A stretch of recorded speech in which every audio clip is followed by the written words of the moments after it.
বড় কি জ্বালা জাঙ্গান উলা উলা এই বাংলা orang বাইনে মালা আছো এই আপা তেঙ্গো এই নাঙ্গি সাপ্পা কি জ্বালা জাঙ্গান উলা উলা ও মালা ভাষা এখন শিখিনি শুধু বাংলাই বলছো বস ও এসি পর্যন্ত কানছে বাড়ি থেকে মন কান যাচ্ছে কাজ করতে পারছে না বস।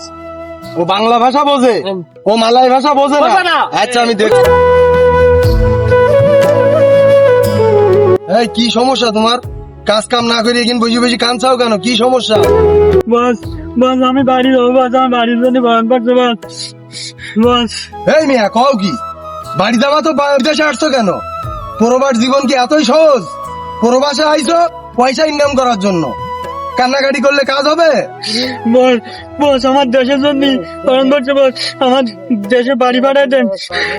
আরে বলো কি বাড়ি বাড়াবো মানে এই মিয়া তুমি না বাড়িতে ঋণ দিনা করে তুমি বিদেশে আইছো বাড়ি বাড়াবো কেন তুমি এখানে কাজ করবা টাকা ইনকাম করবা দেশে থাকতে কি ভাবছিলা প্রবাসে টাকা রাস্তাঘাটে পড়ে থাকে আরে ভাই প্রবাস জীবনটা অনেক কষ্টের জীবন অনেক কষ্ট করে টাকা কামাই করতে হয় রে ভাই এখানে 70 ফুটা রক্ত নিয়ে 1 ফুটা রক্তের দাম পাওয়া যায় এখানে অত্যাধিক পরিশ্রম করতে হয় বস বস আপনি আমার দেশে বাড়ি ভাড়ায় দেন বস আমি 1 গিলাস পানি ঢেলে খাইনি বস আমার বাবা আমার অনেক ভালোবাসে। ভালোবাসে বাবা তোমাকে ভালোবাসে আরে আমার বাবাও তো আমাকে ভালোবাসে এই যারা কাজ করছে না এদের বাবাও এদেরকে ভালোবাসে তাই বলে কি দেশে চলে যেতে হবে প্রবাসে আইছো মিয়া টাকা ইনকাম করার জন্য কাজ করো টাকা ইনকাম করো একটা কথা কি জানো মিয়া প্রবাস জীবনটা অনেক কষ্টের জীবন রে ভাই এখানে পথে ঘাটে টাকা পড়ে থাকে না পরিশ্রম করে পয়সা ইনকাম করতে হয় আরে কান্নাকাটি করলে তো সবকিছু সমাধান হবে না বোঝো না এটা বস ও কাল রাত্রিতে বস কান্নাকাটি কাছে দেশে যাবে তাই কিন্তু কান্নাকাটি করলেই তো হবে না ও দেশ থেকে ঋণ দিনা করে আইছে সমিতি থেকে কিস্তি নিয়ে ও বিদেশ আইছে ওর বাবা গরিব মানুষ জমি জায়গা বন্ধক রেখে ওরে টাকা দিয়ে বিদেশ পাঠাইছে ও যদি এখন কান্নাকাটি করে তাহলে কি সমাধান হবে কান্নাকাটিতে তো কোনো ভাত নেই পরিশ্রম তো করাই লাগবে এখানে কিন্তু বস ও তো বোঝছেই না ও যে এত বোঝাচ্ছি তাও তো বোঝছে না ও বলছে আমার দেশে যেতে হবে। এই শোনো ভাই এখানে কান্নাকাটি করলে হবে না ভাই আরে এই প্রবাস জীবন মানে একটা টাকার মেশিন তুমি পুরুষ মানুষ হিসেবে জন্মাইছো তুমি একটা টাকার মেশিন হইছো এখানে কান্নাকাটির কোনো দাম নেই আমি কিছু জানি না বস আমার দেশে বাড়ি ভাড়ায় দেন বস। শোনো ভাই তুমি যে কান্নাকাটি করছো তুমি তো বিদেশে আইছো মাত্র এই 1 সপ্তাহ আর আমরা আইছি 20 বছর এই প্রবাস জীবনের কষ্ট উপভোগ করছে এই 20টা বছর নিজের জীবন যৌবনটাই নষ্ট করে ফেলাইছি তোমার মতো তো কান্নাকাটি করি না আজকে যাদের জন্য কান্নাকাটি করছো বাবা মায়ের জন্য খারাপ লাগছে বউ বাচ্চার জন্য খারাপ লাগছে দেশের জন্য খারাপ লাগছে আরে ভাই তুমি দেশ থেকে আইছো ঋণ করে সমিতির টাকা তুলে জমি বন্ধক রেখে আজকে বিদেশে আইছো এই বিদেশ থেকে তুমি যদি খালি হাতে ফিরে যাও কুত্তার জীবনের দাম আছে ভাই কিন্তু তোমার জীবনের কোনো দাম নাই এই কথাটা মনে রাখো বস বস আপনি ভুল ভাববেন বস আমার বাবা আমার অনেক ভালোবাসে।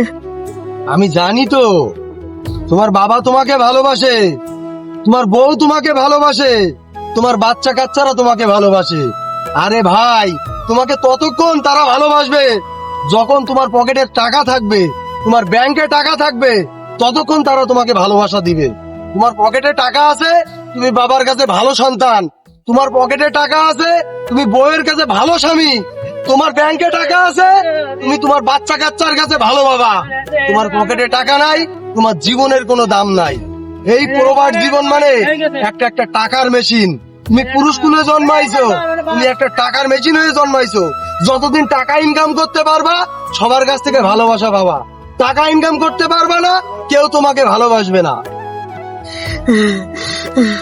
না এটা হতেই পারে না আপনার ধারণা সম্পূর্ণ ভুল। আচ্ছা আমার ধারণা ভুল আজকে তোমাকে আমি প্রমাণ করেই ছাড়বো যে আমার ধারণা ভুল না আমি রাইট তোমার বাবাকে আমি এখন ফোন দিব তোমাকে কে কত ভালোবাসে আজকে আমি দেখবো তোমার বাড়িতে ফোন দিব তোমার বউকে ফোন দিব তোমার বাচ্চা কাচ্চাকে ফোন দিব আমি দেখবো তোমাকে কে কতটা ভালোবাসে তারপরে যদি তুমি রাইট হও তাহলে আমার টাকা খরচ করে আমি তোমাকে বাংলাদেশ পাঠাবো আর যদি আমার কথা সঠিক হয় তাহলে তুমি কি করবে বলো? তখন বস আপনি যা বলবেন আমি তাই শুনবো। তুমি যেটা বলছো ভেবে চিন্তে বলছো তো? এই তোমরা কথাগুলো শুনলে তো? শুনলাম। আচ্ছা ঠিক আছে, মেলাও হাত। আমি সর্বপ্রথম তোমার কাকে ফোন দিব সেটা বলো। বস আপনি সবচেয়ে প্রথম আমার বাপেরই ফোন দেন বস। আমি শিওর আমার বাপ কালকেই দেশে পাঠাক বলবে। আচ্ছা ঠিক আছে, তোমার কথা মতন আমি তোমার বাবাকেই ফোন দিচ্ছি। অসময় আবার ফোন দিল কিটা? আসসালামু আলাইকুম চাচা। ওয়ালাইকুম আসসালাম রহমতুল্লাহ। চাচা, আপনার জন্য একটা দুঃসংবাদ আছে চাচা। কি বললে বাপ? হ্যাঁ, আপনার জন্য একটা দুঃসংবাদ আছে। আপনার ছেলে আমাদের সাথে কাজ করতে করতে ছাদের উপর থেকে পড়ে মারা গেছে চাচা। আমার ছেলে মারা গেছে? না, এটা হতে পারে না। আমি 5 লাখ টাকা খরচ করি ওর বিদেশ পাঠাইছি বাপ। আমি জমি জায়গা যা ছিল সব বন্ধক করি ওর বিদেশ পাঠাইছি। আমি এখন কিভাবে কি করব? আমি তো অনেক দিন হয়ে গেছি বাপ, এখন আমি কি করব? আমি তো পথের ফকির। শোনেন চাচা, এখন একটা কথা আছে তার ভিতরে। আমরা যে মহাজনের আন্ডারে কাজ করি ওই মহাজন বলি যে যদি আপনার ছেলের লাশ দেশে পাঠাই তাহলে 1 টাকাও দেবে না, আর যদি আমরা এখানে তার লাশটা দাফন করি তার জন্য 1 কোটি টাকা দেবে। এখন আপনি 1 কোটি টাকা চান না আপনার ছেলের লাশ চান? আল্লাহ বাপ, আমি ভেবি বলছি 10 মিনিট পরে আমি ভেবি বলছি বাপ। একটুখান দাঁড়াও। কি করি ভেবিও পাচ্ছি না। দাঁড়াও, একটু বৌমার কাছে ফোন দে। হ্যালো বৌমা, আমার ছেলে তো সেই বিদেশে ছাদের পথে পড়ে ও তো মারা গেছে।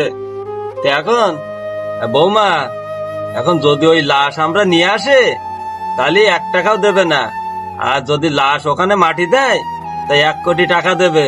তো এখন তুমি কি বলতে চাচ্ছ? ও লাশ কি নিয়ে আসবো না ওই জায়গায় মাটি দেবো? ও তাহলে ওই লাশ ওখানে মাটি দিতে বলবো, 1 কোটি টাকা নেবো। তা ঠিক আছে বৌমা, তাহলে রাখো, আমি এখনই ফোন দিচ্ছি। তোর বাপ এখন ফোন দেবে। ফোন, তোর বাপের কথা শোন।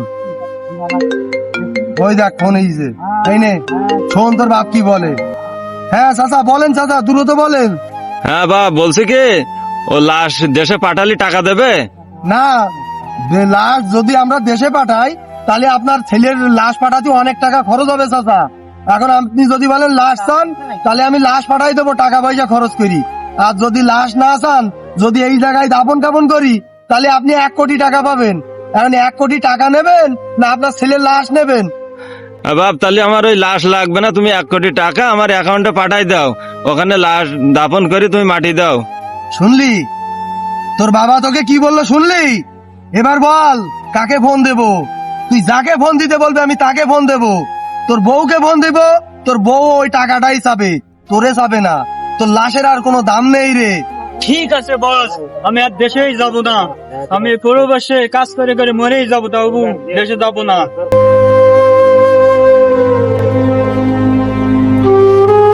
আরে পাগলা, তোর কষ্ট তো আমিও বুঝি রে। প্রবাস জীবন কত কষ্টের জীবন সেটা তো আমি বুঝি।